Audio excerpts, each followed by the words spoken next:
Hi, it's Heather, and I'm so glad you're here. We've renamed our podcast Health, Harmony, and Heather to reflect my passion for enriching our perspectives on life by exploring social phenomena, the human condition, and our abilities to connect with ourselves, each other, and the planet. We'll talk about all forms of health, from the physical, mental, and spiritual, and we'll hear from experts that take us closer to living harmoniously. We will explore all things that lead us to our innermost truth, happiness, and freedom. Join me and take the ride.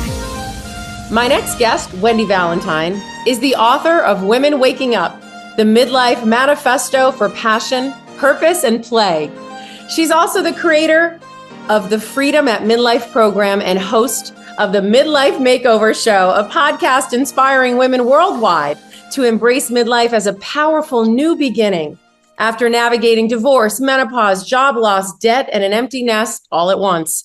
Wendy stopped living on autopilot and started designing a life that finally felt like her own. Her journey from breakdown to breakthrough fuels everything she does and is the subject of her book. Wendy empowers women to kick fear to the curb, to get unstuck, reconnect with their purpose, take courageous action, and create bold, joy-fueled lives. You can reclaim your life. Yes, Wendy Valentine. It is so nice to have you here. Great to be here. Great to meet you. And I love the intro. I was like, wow, who is this woman she's talking about? I was like, Let's even talk about more, like your life in Portugal and how you've created this. What I like to say is we lean into our destiny. I think sometimes we avoid it, we miss it, we don't see the signs, the sliding doors close and open, and we think we've missed it all. So lean into your destiny, right? I love that. Actually, I love that you said that. I don't think I've ever really heard that before, but leaning into it. And I was scared of it. I was scared of my destiny. There's that quote from Marianne Williamson: our deepest fear is not that we are inadequate. Our deepest fear is that we are powerful beyond measure. It is our light, not our darkness, that most frightens us. And so I was a little scared to lean into my light, because I knew if I did lean into my light, then I would actually have to make some very bold moves in my life, including divorce and a new career and oh my gosh, so many changes. So sometimes the darkness can be a little comfortable at times for us. Yeah, right. You get used to living a life that maybe isn't a purposeful or destiny filled life, but it's a life. I mean, right? We can exist if we want quite easily. Actually, sometimes that can be pretty challenging in itself. Yeah. Or we can really take some big, courageous, bold moves and go all out. I say go all out. Yeah, I mean, let's talk about that. Let's talk about what that means. Like, first of all, I just have to start with midlife, right? Midlife. And because that's really a lot of what your work has been funneled into. Yeah. And the reason why I say that is because what does it mean to lead into your light? I don't think you really know it intuitively until you gain wisdom through life experience. And that is aging. Yes. Right? So aging gives us an opportunity to tap into the emotional, tap into something. Yes. Yeah. And I think, in your 20s and 30s, we're checking off all the boxes, right? Kids, career, marriage, house in the burbs. We're doing all the things. Yeah. And then whether we like it or not, in our 40s and 50s, life is going to change. Yeah. The world around us is going to change. Our relationships, our careers, our bodies. Our bodies are aging, our parents are aging, our kids are leaving the nest. There's so many things happening, whether we like it or not. I mean, one of the reasons I named the book Women Waking Up was to wake us up. I mean, sometimes we always hear the midlife crisis, but is it so much a crisis or is it a coma, right? Because we're just sleepwalking through life. And unfortunately, and sometimes fortunately, we get to midlife and there's things that happen beyond our control that force us to wake up. It woke me up. Right. I mean, going back, let's see, I just had my 53rd birthday on Thanksgiving. I'm a turkey birthday. And it was 8 years ago, 45 years old.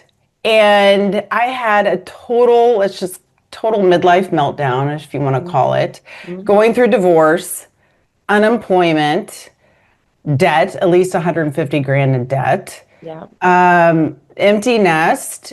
And within a 6-week period, my dog died, my cat died, and then my brother died. Ugh. And I was going through chronic Lyme disease, black mold toxicity, and we're going to toss in that good old menopause just for fun, just for the added hot flashes during that time. So I was at a crossroads, right? Like I could feel sorry for myself. I could be like, oh, woe is me. I'm just going to have to stay down here in my misery. Or I can make the choice to rebuild my life. And it was time for me to step out of that darkness. And, someone asked me not too long ago, like, what was my main motivating factor? And yes, I had this dream, and I'll tell you about that dream. But after I thought about it more, I was like, was it really the dream that motivated me? But honestly, I was so, in the healthiest way possible, I was so tired of myself. I was so tired of the sickness and the depression and the anxiety and the toxic relationships and the limiting beliefs and the doubts. Like it was so heavy.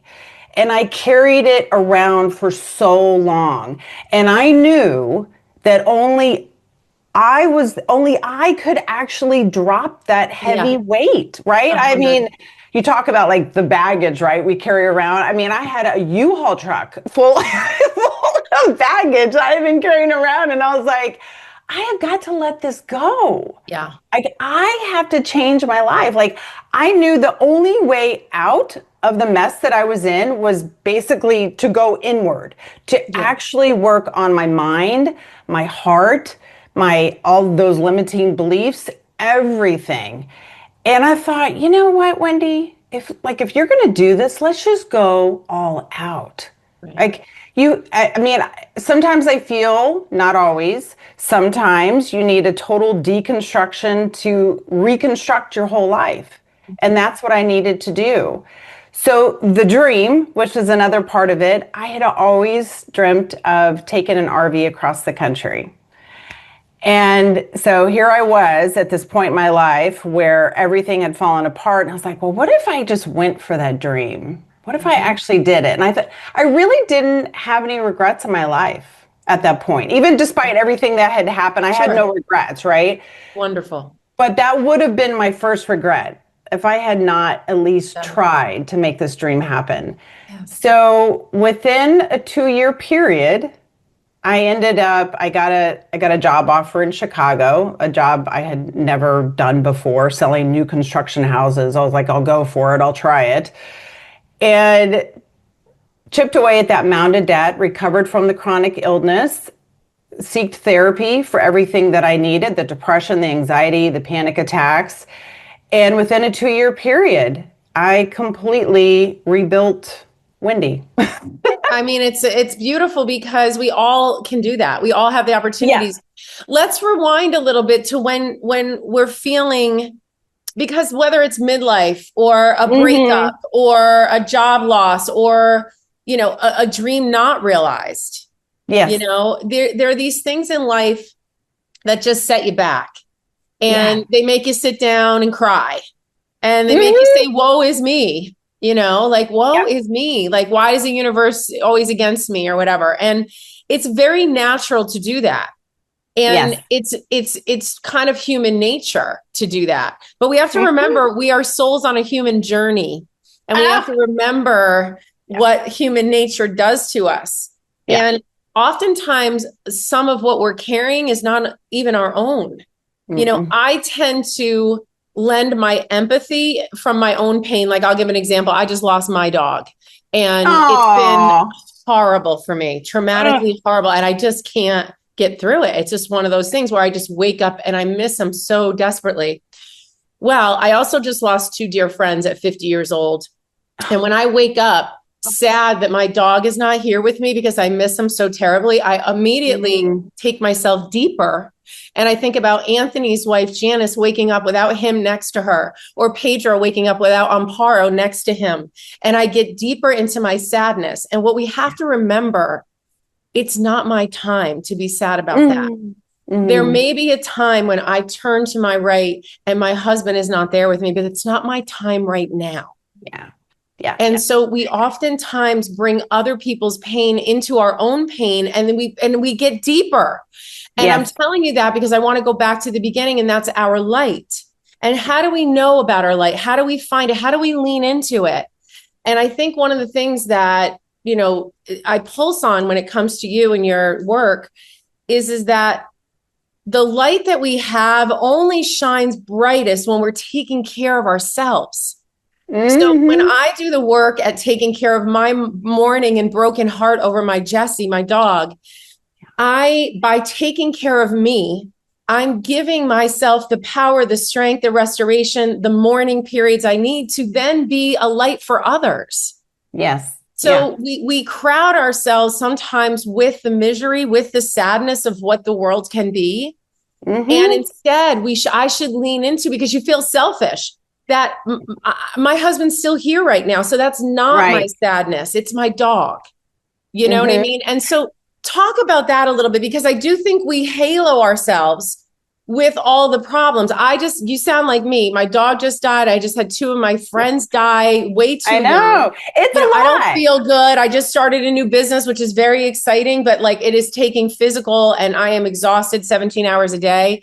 And so when you're in those places, it's easy to get darker and deeper. How do we not allow that to happen in the beginning? Like, can we give people some tools now? So, okay, 2 points I want to make. And one of them is, it's a very simple thing that I learned actually at Crapalo. I was telling Karen about this up in Massachusetts. Crapalo's here in the Berkshires in our hometown. It's our little gem if anyone ever wants to look it up. Favorite places. Crapalo, Kripu. I learned so much there. But so here's the thing. Like, you're a human being human. I think we tend to forget that. We need to give ourselves a little grace, right? We're built with emotions. And I like to think of emotions as energy in motion, right? And typically we have like 19 main emotions that are flowing through us, should be flowing through us, right? Right. So going back a little bit on my story, when my brother died, and they say, I guess the grief experts say that if you have not grieved over something or someone, and you have another loss, especially a really big loss, all those other losses, they're going to come right up to the surface. And mine did. My ex-husband died when he was 26 years old. And I was a single mom, 2 kids, did not have the time to grieve. I was starting a business. I was working 2 other jobs. And I was like, I don't have time to grieve. Right. And I didn't. Right. And then I just got busy with other things. And I kind of didn't want to face it either, honestly. So sure enough, when my brother died, holy moly, it was a total storm Avalanche of grief. Yes. Yeah. And I'll never forget, because my brother had gone into a coma, and I was walking out the door to catch a flight, and I saw myself in the mirror, and I looked at myself and I said, I'm going to give you the gift of grieving. You are going to grieve this time, whether you like it or not. Right. And I am so glad I did. And I can remember someone telling me, it was like after my brother had died, they're like, Wendy, you need to cheer up, do this. I was like, I don't want to, actually. I want to be pissed today. I want to be sad today. I was like, I want to just let it all out, Yeah. And even on the other end of the spectrum, to give yourself permission to be happy when you're supposed to be sad, right? Like, oh my gosh, your dog just died. You shouldn't be happy right now. Like, actually, it's okay, right? So obviously when you go through extreme loss, it's going to be a total freaking emotional roller coaster. Yeah. But knowing that, it's acceptance and it's Yes. okay, right? Yeah, Like, okay, please. but it's like that awareness, that mindfulness of, okay, it's all right. I just went through a whole lot. Of course, I'm going to be all over the place right now. It's okay. You kind of have to coach yourself through it, You right? do. You do. And I Yeah. think you have to prepare that. One of the things we don't do in this human experience and existence is prepare ourselves for death. I mean, No. it's Yeah. as much How do as you? Yeah. living, And so one of the Yeah. things that I think was a blessing for me in all of this loss is really, really, really, really, really honing in on the gifts that I had. You know what I Yes. mean? Like that's that saying, never better to have loved and lost than never to have loved at all. And Yes. and it's so true. These sayings, they all come around and, then it really, really hits home because Yeah. when it's somebody or something that is so incredibly dear to you, Hmm. that loss is, so palpable. I mean, it collapses you to the floor. I know. Your pain, the devastation in that loss. It's those times we have to lean into the gift of what we've had because Yes. we And get stuck in the loss, right? yep. And another great saying is pain is inevitable, but suffering is optional, right? So I think reminding yourself of that, like, okay, yes, life. I mean, I was telling my son the other day, my oldest son, I was like, oh, so you just been lifing, right? Like, trying to be cool, you just been laughing. But like, you're right, you're going through life. Yes, Yeah. welcome to the shitstorm of life, right? Like it just is going to happen. But that doesn't mean you stay there. You can make the choice at any moment to just feel a little bit better and a little bit better. Even for me, like I've over the years and going through some of the nasty storms in my life, that you kind of collect things that will help you feel better, right? You Yeah. have like your own little toolbox, right? And for me, those are like my go-tos. The other day, I had something that happened. I was like, okay, girl, I listened to an audiobook, right? Like while I'm drying my hair. And as you can see, my hair, it takes a long time. Gorgeous I can hair. get through a whole book. Or taking a walk in the park, or calling a friend, or maybe sleeping in. I mean, just little things to allow yourself that time to just grieve and to relax and just telling Be in yourself, it. yeah, it's okay. Like, yeah, you can be in the pain and in the grief, but not of it, if that makes sense. It doesn't have to be all of you. Like you'll get through it, right? There's and I talk about in the book, but the lotus effect. I don't know if you know about this, but Tell me. yeah, so it's so cool. So every morning the lotus rises from the mud, and when the sun is rising, the lotus is rising, and it reaches up and all of its petals open. And here's what's really cool though, and this is the lotus effect. It's actually a scientific term that there aren't any drops of mud on its petals. I know, right? Isn't that so weird? And then every night the sun goes down and then the lotus closes and it goes back down into the mud. The point is that even the mud, it's dark and it's cold and it's yucky, but that nourishes the lotus. The same as loss and grief and the crappy things that we go through in our lives, right? That is our mud. It's the mud of life. But you look for the ways that it can nourish you. Yes. And knowing that every single day you will rise again, right? And the same thing, like I was saying, you can be in the mud, but not of the mud, right? Yes. Like, so your mud is not showing all over you, and you're like, oh, look at me. Like it's part of you, yes, but it also nourishes you, and it helps, and it holds you up, right? Like I don't know. I've thought about this before. I'm like, I don't know who I'd be if I didn't have all of those losses in my life, and the grief and the sadness. You wouldn't be human. No. I mean, quite frankly, I just don't think anybody gets through this journey without it unless you live a short life, God forbid. Yeah. I mean, I don't know about you, Heather, but like the people that have been on my show, there's one common thread. every single guest that I've had on my show is teaching what they have lived and learned. 100%. Yeah. So, Hands down. Hands down. right. It's So, the podcast. It's the same thing. It's like, that's yeah. it. It's just like, these are the things that reach my heart, that reach my soul, that have helped me through my joys, my highs, my lows. Right. You know what I mean? It's not like we need help celebrating, but sometimes we actually do. And, I know. And I love that. It's so funny. I know so much about the lotus, and it's obvious to me that it comes up without a drop of mud on it, but nobody's actually ever pointed it out. Yeah. And it's really cool. The lotus rises through murky water.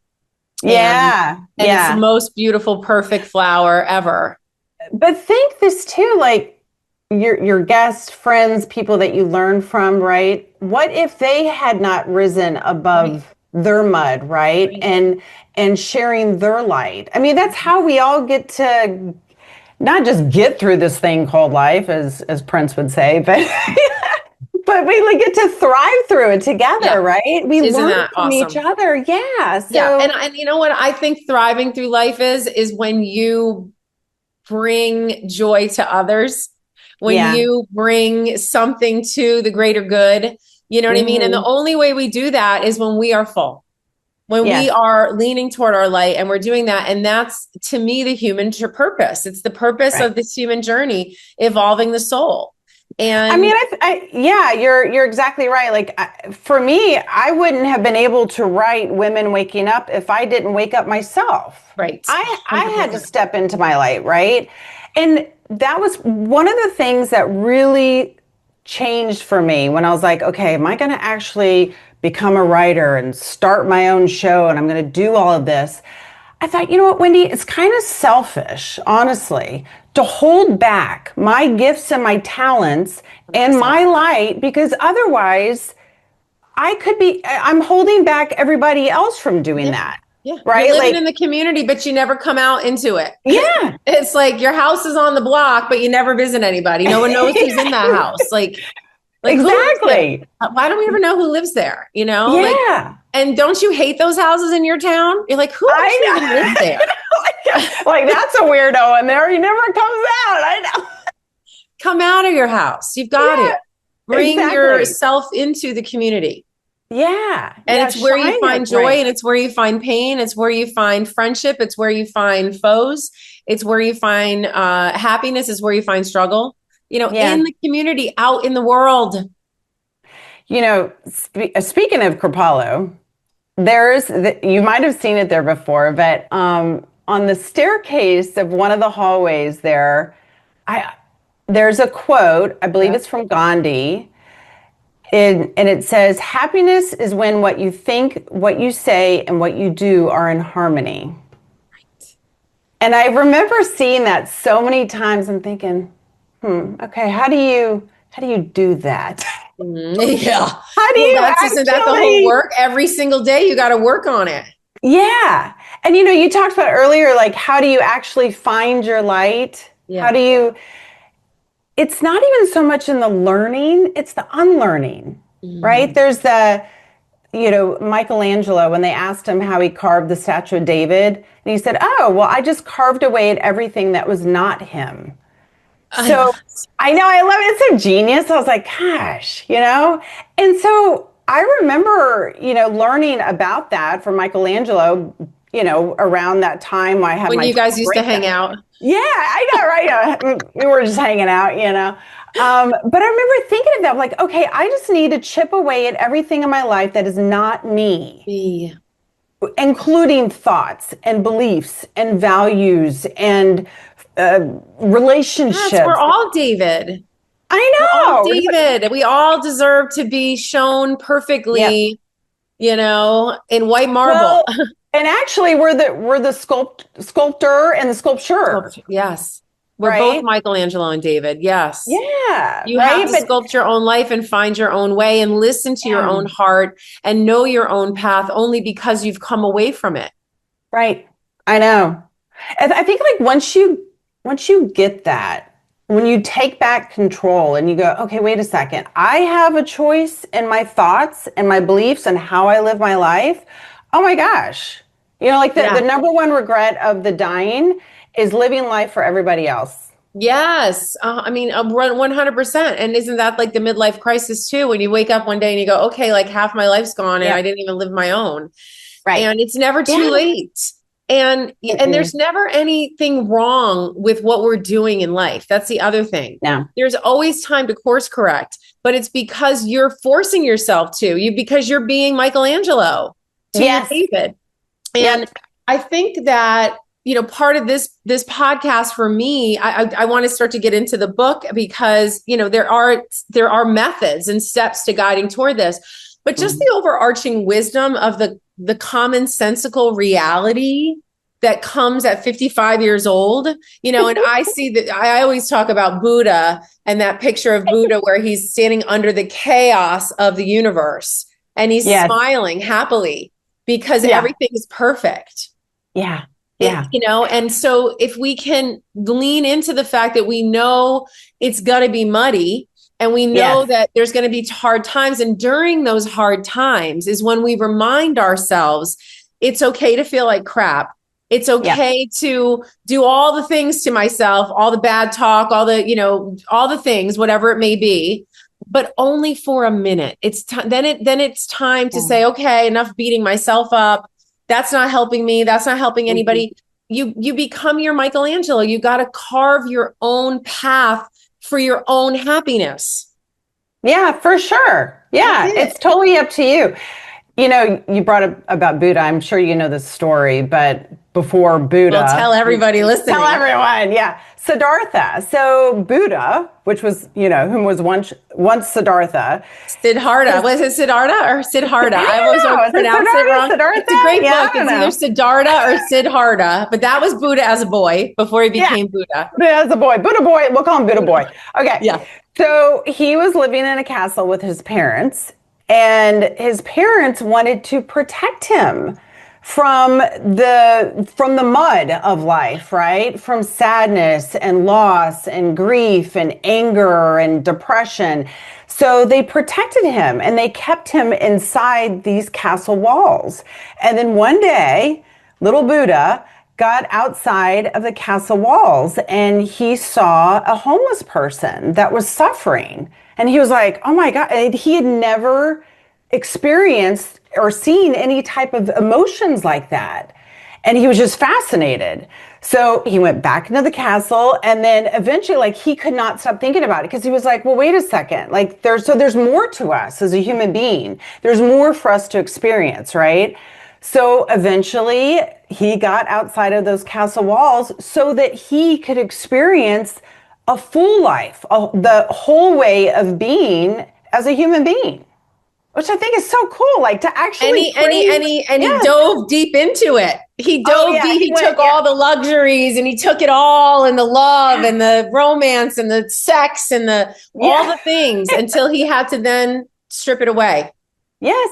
So he wouldn't have known that unless he had it to give it up. Well, it's the dichotomy of life, right? You wouldn't know dark unless you knew light. You wouldn't know sadness unless you knew happiness. So I even for myself, these last few years, and that's the other thing too, it's not like you arrive and you're good to go. You've reached nirvana, I'm good to go. We're always learning, right? I'm never good to go. Yeah. I'm trying to keep going. Yeah, we are a work in progress. Yeah. But I think for me, what I have been working on is acceptance. Just whatever is happening. And I mean, there's that, the serenity prayer, right? God grant me the serenity to accept the things I cannot change, the courage to change the things that I can, and the wisdom to know the difference. So I have to remind myself, I'm like, okay, Wendy, what can we control here? What do you need to let go of? And letting go can be hard, especially, I must say, if you're a recovering perfectionist like me, and a codependent and a people pleaser, an approval seeker, all those things, right? It's hard because you feel like, okay, I can fix this. I can do something about this. And especially if you're in doing what we do, right? You feel like, okay, I can do something about all of this. And maybe sometimes you just, you have to let go and allow others to let go. Yeah. And I think the other thing that's so important is when you're in it, think about when you're your happiest. If someone came to you with bad news, you're not like, well, tell me later. I'm happy right now. Right. And if you're really sad and someone comes to you and says, come on, it's sunny out, let's go outside. It's like, I don't care about the sun. I'm here in my sadness. Those are very important places to honor both of them. However, what we need sometimes is community. We need other human beings to remind us and to help us get through the joy, get through the sadness. Right. It's no fun partying by yourself. You're like, it's like nobody's here. So you got to be partying with somebody else. And you also have to be sad with somebody else. So get alone when we're sad. When we're happy, we bring everybody around, but it's human nature to detach when you're feeling sad or wounded or broken or lesser than for any reason. And that's when we need help. And that's what you're offering. Let's get into the book a little bit. It's so funny. I went to put a different pair of glasses on. I was like, well, that will change the consistency of the body. That's from my reality TV experience. I know to keep the same glasses. So tell us how Break Free and Reinvent Yourself. How does it guide others from feeling stuck? How does it guide others from in this invisible living, you know what I mean? Which a lot of people are living invisibly to this vibrant, light shining living. Well, I mentioned earlier about the 2-year period of reinventing myself. And so by the time I got to the point of writing the book, I was like, okay, what am I going to teach exactly here? And I thought, well, okay, well, Wendy, you were the guinea pig, right? Yeah. So I looked back at those 2 years, like, what exactly did I do? And the number one thing for me was that I was stuck because I didn't know, my life was such a mess. I didn't know where to start. And then there's, the paralysis by analysis kicks in, right? But as I looked back, I was like, okay, I literally, everything that's in the book is step by step what I did from start to finish. And I love a good acronym, freedom. So, which is what I love that word. I know. Yes, I know. And that's really what I was after, right? In so many different ways. I guess the word is almost like success. Like, what does success mean to you? And freedom for me, it meant actually freedom from the old Wendy that I really wasn't, right? Like my old beliefs and my old thoughts and the old toxic relationships, that I wanted freedom from all of that.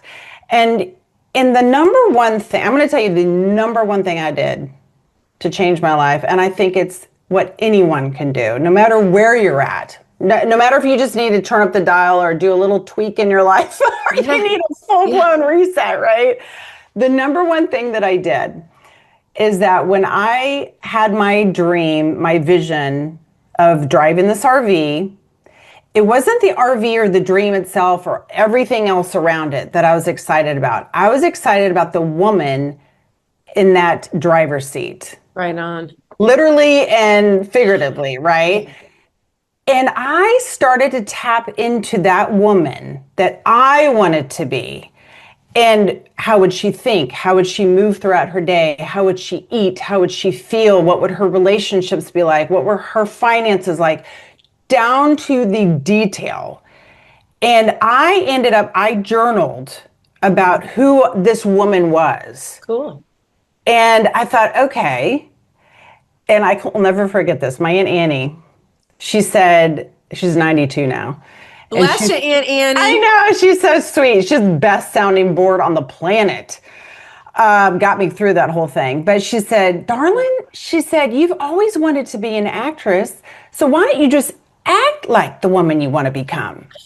I was like, oh, so I'll just act like that woman that would be taking off in the RV, financially free, happy, healthy, finally stepping into her purpose, sharing her gifts and her talents with the world. Like, okay. So every day I did. I got up every morning. Like, how would she get up? Would she wake up and be like, woohoo, today, like, I'm so grateful to be alive? Would she look in the mirror and say, oh my God, you look great today. Thank you so much for, how would she eat? Like, does she do yoga? And I just acted like this woman every single day until finally I became her. That's amazing. It's really, I mean, it's the power of manifestation, right? Yeah.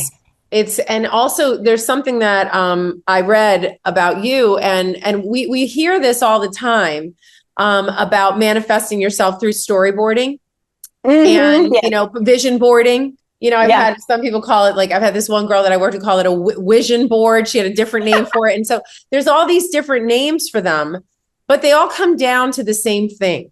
And it may seem silly to pull pages out of a magazine and stick them to a piece of core foam poster board and say, that's my life on that board. Yeah. But can you take us through that a little bit for a second? And then I do want you to because you shared one step. So I might be taking away from step 2. So, but put it in order, because I know it's a really important piece of it.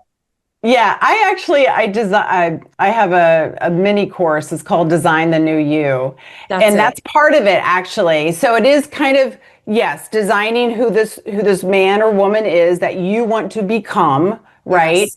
Down to the detail. And then taking that and going, okay, what is the life that I really want? And there's 8 main categories. Family, friends, finance, health, career, friends. Wait, did I say friends already? Family, friends, finance, health, career. Yeah. Family, finance, health, career, friends, love, leisure, and growth. Amazing. So I take them through those 8 categories, and basically you're dreaming and designing your life in each one of those categories. And then that's your vision board. You're literally taking it section by section instead of it being just kind of like a hodgepodge. Right? I love that. A little guidance on this vision board. Like, I know. All right, I'm going to pull out the mansion. I know, exactly. Like, boom, right in the center. But you know what? Typically everyone does it once a year. But my vision board, I still have a picture of it. Back in 2019, I believe it was, I had that thing on my wall for 2 years until I took off in the RV across the country. And I'll admit, I did have a bit of a stare down with my vision board one day. Or it was kind of staring at me. I was like, why are you staring at me? And it was kind of like this moment of like, all right, none of this is going to happen unless you make a move. It's time to level up, right? And we have to remind ourselves of that, right? We have to keep pushing ourselves like, okay, it's time for the next step. Because it's so easy to get into another comfort zone. You get out of one and you get into another and you get into another, but you have to be like, all right, what are we doing here? And do check-ins with yourself often. Tap into that, right? Like, so on your vision board, like, not to digress, but I just want to say, like, tap into nature, the way of the world. When we talked before, when you were talking about being in the storm and that it's good for you. Sometimes I thought I was in my head, I was envisioning, because I love storms. I love the wind. But I'm sure the trees and the animals out in the forest are like hunkering down, waiting for the storm to pass. But there's something really empowering, and maybe the animals are not afraid at all. They're like, it's just a storm. But there's something really empowering about standing out in the storm. I know. Right? Exactly. So don't forget that. Yes. So everybody put on your vision board strength in the fucking storm, because we all need it. I know. But you know what, too? And then to celebrate when you get through something. Yeah. Very rarely do we actually pat ourselves on the back and go, okay, good job. You did that. You got through that. Even if it's something looking back 8 years ago, a bold move for me was getting out of bed, or taking a shower. Like, woo, you did that. You ate today. So there are times in our lives that, being bold could literally just be getting out of bed, Yeah. So congratulate yourself on that, and don't beat yourself up. God, we are so hard on ourselves. Okay. So let's go back to some of the basics. Okay. Midlife crisis, life in your 50s, the empty nester, the menopause things, and by the way, men go through it too. Men drop their testosterone. It's not as dramatic as it is for women, but please, I don't want to leave them out of the conversation. Yeah. Aging is for every human. Yeah. And so what I wanted to talk about was that shift from emotional overload to that shift to empowerment. And that's what you talk about in your ACE method. Yes. Yeah. ACE method is awareness, choice, engagement. So awareness, kind of going back to what I was saying before, just being aware of how you're feeling and knowing that that's okay, right? And sometimes just naming it. I'm angry, I'm sad, I'm frustrated, I'm happy, I'm really excited, I'm nervous, I'm a little nervous right now, right? It's totally okay to feel whatever you're feeling. Again, reminding yourself you're a human being human, right? And choice is knowing that you do have a choice. Yes. You do have a choice to move yourself out of that emotion if it's needed, right? Going back to what I was saying before, like if you're going through a major, grieving process, don't force yourself to, feel extreme joy when you're bawling your eyes out. Allow yourself to bawl your eyes out, right? Yes. Get it out. But knowing that you could turn the dial up just a tiny bit more, just so you feel a little bit better, so that you don't fall into suffering. Feel the pain without allowing yourself to go into suffering. I love that. It's so important because it's no matter what you're suffering over, whether it's like, finality, death, loss, hard like that, or that you're living in a life that makes you cry every day or feel unfulfilled or lesser than, there's a lot of people, we talked about that are living in mediocrity. And it sounds like, that sounds like such a terrible word, but when you think about it in the definition of it, it's kind of, not half bad, but that's not the human experience. That's some safety net. Yes. Totally. Yeah. Like not allowing yourself to go from ordinary to extraordinary. Like, why do you not think that you deserve that, or you're not worthy, right, of having a better life or feeling good? Yeah. Even for me, I was like, a better life for yourself. Exactly. So engagement is engaging in activities that help you feel better, right? Like I was saying before, whether it's taking a walk or calling a friend or calling a therapist, reading a book, anything that will just help you feel better. I think it's different for everyone, right? If some person out there, it's not a bottle of wine, you guys. It's not going to make you feel. It's like it'll make you feel better for a second, but it's like the worst thing we can do for ourselves. We go toward the worst things because we've been taught. We're showed on television. The minute someone's stressed out, they got the bourbon in their hand, or they're, it's like we've been just ingrained in our heads. And with all my nutrition. We're like a Band-Aid culture, right? We're just like, let's just put a Band-Aid on it. It'll go away. Like, instead of like, dive into it. Yeah. Jump into the mud. I think now, one thing I've really, really learned to do is that anything that happens, I immediately go, what are we going to learn from this? Yeah. What are we going to learn? There's something in it. There always is a lesson. And it may not come to you right away. Yeah. I'm kind of a little slow in my epiphanies, but mine will sometimes hit 2 years later. I'm like, oh, that's why. Right, but it'll come. Something, some gift, some lesson, some message. It'll shift your life. So like if you look for it, it'll reveal itself to you. Yeah. And it completely shift your thing. And I think Einstein said that once your mind expands, it can't go back. Right. It's like you can't un-aha. You can't. Yeah, and that's why those that follow an enlightened path are often egomaniacal. Yes, it's because they feel empowered by they have this new knowledge, and it turns into ego, unfortunately, sometimes. Yeah. But the knowledge is the deep understanding of self. That's the most important thing. It's not what you can prove that to everybody else. That's where you get caught up. It's really innately what you know to be true for yourself, your most truest truth. Yes. Your innermost, deepest truths about who you are. Yeah. And as we know too, there's tons of knowledge out there, right? It's on our phones, it's in books, it's on podcasts, it's on shows, tons and tons of knowledge and tons of experts. But the key is for you to become an expert in yourself, in your own life. Yes. And no one can do it for you. No one can, we can all, there's, again, tons of teachers out there. Like there's that saying when the student is ready, the teacher will appear. But really the teacher is within you. Yes. It's like, you're waiting on yourself to show up for yourself. Yeah. Right? I didn't show up for myself for 5 decades. And damn it, better show up for yourself because ain't nobody coming.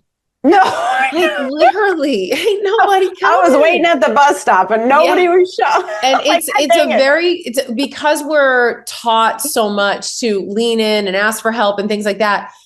But when you're suffering, no matter what it is you're suffering from, there's nobody's, you can't, the only person's going to help you is you. I mean, a hug will help, right? A presence will help, a piece of apple pie, someone bringing you some food, talking to you, letting you do, all of that will help, but only for a very short temporary time. The only way to do it is to help yourself.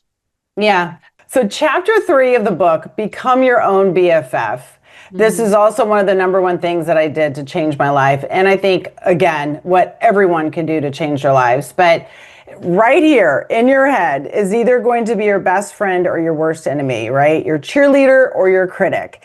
And here's the thing. It's so cool because if you're a control freak like I am, you actually have control of this. Like if you want to be a control freak, control your mind. So your mind is not controlling you, right? And you're learning, right? And as we know now with neuroscience, neuroplasticity, yes, you can rewire your brain. Yes, you can change your thoughts, your beliefs, your values.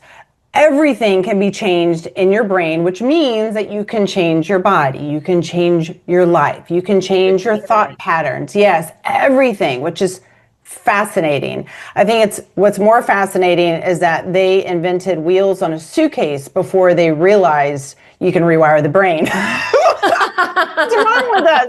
We're putting men on the moon, I'm like, what are we doing? Anyways, point is that yes, watch those thoughts that are going across in your mind like a ticker tape going across on the news, right? And anytime you catch a thought that is not in alignment with you, and how will you know? Because those thoughts are usually pretty loud and in bold print on that ticker tape. They're saying things like, you're not good enough, you're not smart enough, you'll never amount to anything, oh my God, here we go again. Wow, of course they're going to do that. Of course he's going to say that. Of course he's going to. Yes, here we go again. It's like a crabby voice. So you have the power to change that. Each one of those thoughts. Drop the thought. Drop it like it's hot. Drop it like it's hot. Yes. And change that thought into something positive and empowering. It feels so weird. In the moment, you are recreating the cornrows of your neuroplasticity in your brain. Thank you for reminding me that because I already know this, but we need friends to help us get through. We need community to remind us, to pull us back up onto the tightrope of life. What's cool though too is that, even kind of like when you were telling that story, is that once you do it over and over and over again, and then you'll have a situation where you would typically be triggered, and then maybe it hits you later on in that day, you're like, oh, you know what? I actually did not lose my shit. Pat on the back, you did not lose your shit, right? Because there's no reason to lose it. Like, it's just because it's like you're under the boulder of the day or the week or all the other things, that come crashing down. And the one thing I've learned at 55, and I've worked, in pretty high profile and high intensity environments in my career coming up, as many times as they told me the sky was falling, it never does. I know. It never falls. As bad as it can be, as bad as it can be, it can always get better. It's always going to pass, even in death. Yeah. And in something as final as death, guess what? Death is completely safe and it's going to be okay. You know what, too? Here's a great reminder to everyone that you are, an atom is 99% energy, and we are made up of atoms. So is the chair you're sitting on, your computer, your phone, everything. 99% energy, and that leaves it, there's only 1% matter, right? And it matters because everything is just energy, and that you have the power to change that energy. You have the power to change your own energy, right? We're like in this like cosmic bowl of soup, energetic soup, right? So learn to kind of move with the energy. Don't let it get stuck. Know that you can actually, it's kind of cool, like once you can really tap into it and know that, okay, I can change the energy of myself, of the room, of this relationship, of my career. And it's all just from a choice and a thought and taking that action and following through. And I think when you tap into how magnificent you are as a human being and what we're capable of and what everyone is capable of, not some of us, everyone. You tap into that, and yes, you can. Oh my gosh. Life becomes so much more enjoyable. We're not so simple. I'm going to get a tattoo of an atom. I know, right? From a little atom. 99% atom tattoo to remind us. I love that. We're 99% energy.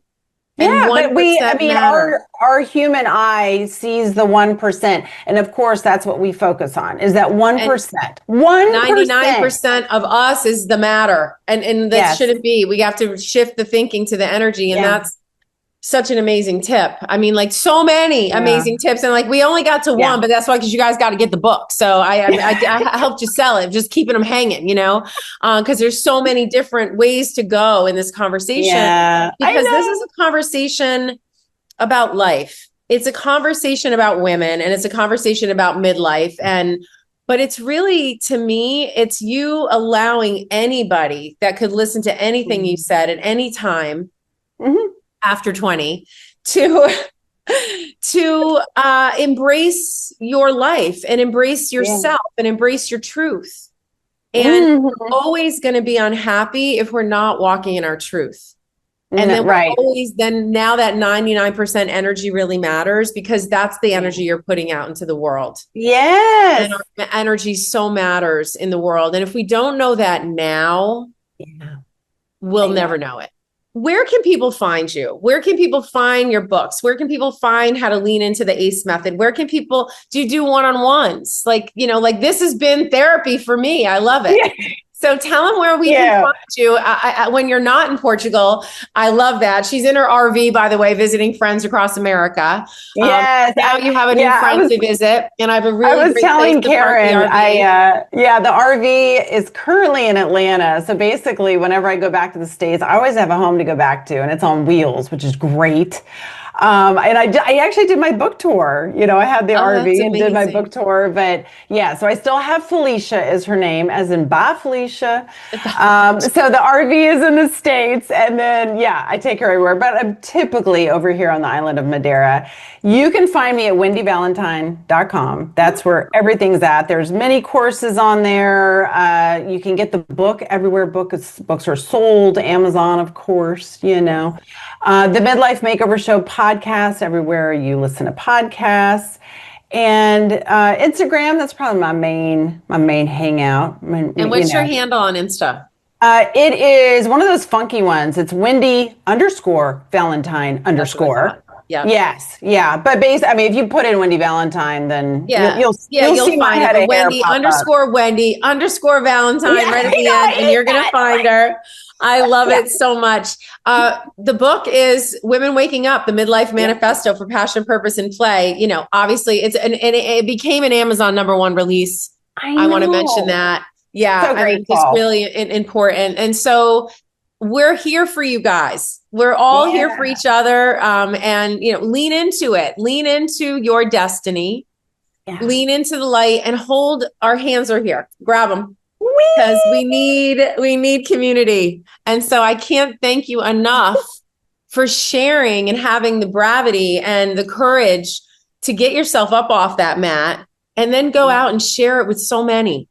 Yeah. So thank you for that, because you're going to inspire other people to do the same. And isn't that what it's all about? That's totally what it's all about. Yeah, we're in this together. Well, I love that. I'll go anywhere with you, girl. So come to that. First of all, I would love for you to visit me in your RV, but I'd much rather get on a plane and go to Portugal. So that's definitely happening. There's a retreat coming, kids. I know it. So stay tuned. I love it. Thanks for having me. Maybe you'll have to have me on your podcast. Yes, I know. Thanks for being on my podcast. I would love to be on yours. And this is Health, Harmony, and Heather, and we'll be back at you again real soon. Thanks so much. Thanks for being here today. My true hope is that each podcast gives you some new perspective, new information, or connection into living that brings you closer to your freedom. And I can't wait to meet you here again for more practice next week.